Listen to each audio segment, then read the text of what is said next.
Assalamualaikum warahmatullahi wabarakatuh. Hello everyone, my name is Mutiara Ananda Talaulu from Manajemen 23C NPM 23411030. This time I will discuss the material about business feasibility study. Oke, jadi business feasibility study adalah proses evaluasi komprehensif untuk menentukan apakah suatu ide bisnis layak dilaksanakan dari segi ekonomi, teknis, pasar, dan regulasi. Studi ini bertujuan untuk mengidentifikasi potensi keuntungan dan resiko serta memberikan dasar bagi pengambilan keputusan yang strategis. Tujuan, sebelum memulai usaha, penting untuk memahami apakah bisnis tersebut memiliki peluang sukses atau justru beresiko tinggi. Banyak bisnis gagal karena kurangnya perencanaan yang matang, seperti tidak memahami pasar, kekurangan dana, atau tidak mematuhi regulasi hukum. Studi kelayakan bisnis bertujuan untuk mengurangi resiko kegagalan bisnis, memastikan bisnis memiliki target pasar yang jelas, mengidentifikasi kebutuhan modal dan sumber pendanaan, memastikan bisnis sesuai dengan regulasi yang berlaku, serta menyusun strategi yang tepat agar bisnis berjalan lancar dan berkelanjutan. Selanjutnya ada aspek pasar dan pemasaran, yaitu analisis yang berfokus pada segmentasi pelanggan, tren industri, dan posisi kompetitif di pasar. Dengan pemahaman yang baik tentang kebutuhan pelanggan serta strategi pemasaran yang efektif, bisnis dapat meningkatkan daya saing dan memperoleh pangsa pasar yang lebih besar. Itu adalah beberapa elemen penting dalam aspek pasar dan pemasaran. Yang pertama ada identifikasi target pasar, yaitu bisnis harus mengetahui siapa pelanggan utamanya. Hal ini bisa dilakukan dengan melakukan riset demografis seperti usia, jenis kelamin, lokasi, pendapatan, dan kebiasaan konsumen. Yang kedua ada analisis kompetitor dengan memahami siapa pesaing utama. Sangat penting agar bisnis dapat menemukan cara untuk bersaing. Perusahaan harus menganalisis harga, kualitas produk, serta strategi pemasaran dan layanan pelanggan dari pesaing.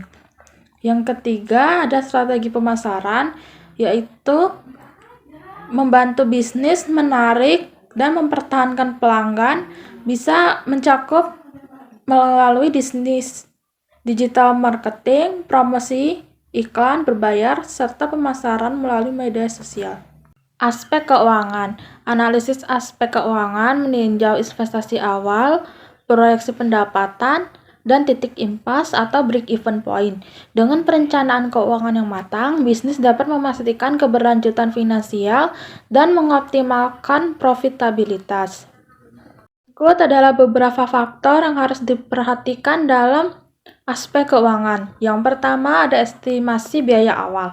Setiap bisnis membutuhkan modal awal untuk membeli peralatan, menyewa tempat, menggaji karyawan, serta melakukan pemasaran. Yang kedua sumber pendanaan. Bisnis dapat didanai melalui modal sendiri atau pinjaman bank, investor, bahkan crowdfunding.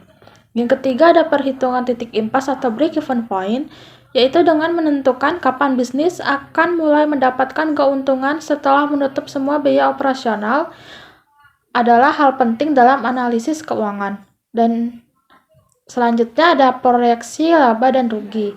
Dengan membuat laporan keuangan, proyeksi untuk beberapa tahun ke depan dapat membantu pemilik bisnis memahami potensi keuntungan dan tantangan finansial yang mungkin dihadapi. Aspek sosial dan lingkungan.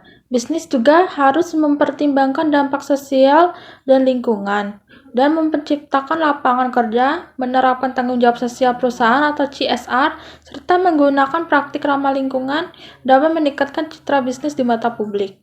Aspek teknis dan operasional. Aspek ini mencakup pemilihan lokasi, kebutuhan teknologi, dan efisiensi operasional. Perencanaan infrastruktur dan sistem produksi yang baik akan memastikan kelancaran operasional bisnis serta memberikan layanan berkualitas kepada pelanggan. Aspek hukum dan legalitas, yaitu mematuhi regulasi dan perizinan sangat penting untuk keberlangsungan bisnis. Dokumen legal seperti izin usaha, pendaftaran merek, dan kepatuhan terhadap pajak harus diperhatikan agar bisnis beroperasi secara sah dan profesional. Kesimpulan dan rekomendasi. Setelah melakukan analisis kelayakan bisnis, kesimpulan yang dapat diambil adalah apakah bisnis tersebut layak untuk dijalankan atau perlu dimodifikasi lebih lanjut. Jika layak, maka strategi implementasi harus segera diterapkan secara perencanaan yang matang. Jika ditemukan risiko besar, maka perlu dilakukan evaluasi ulang agar bisnis dapat berkembang dengan optimal. Penutup, melakukan business feasibility study sebelum memulai usaha adalah langkah yang sangat penting untuk memastikan keberhasilan bisnis dalam jangka panjang. Dengan memahami pasar, aspek teknis, keuangan, hukum, serta dampak sosial dan lingkungan, bisnis dapat berjalan dengan lebih terstruktur serta memiliki peluang sukses yang lebih tinggi. That's all the material explanation for me. Thank you for watching.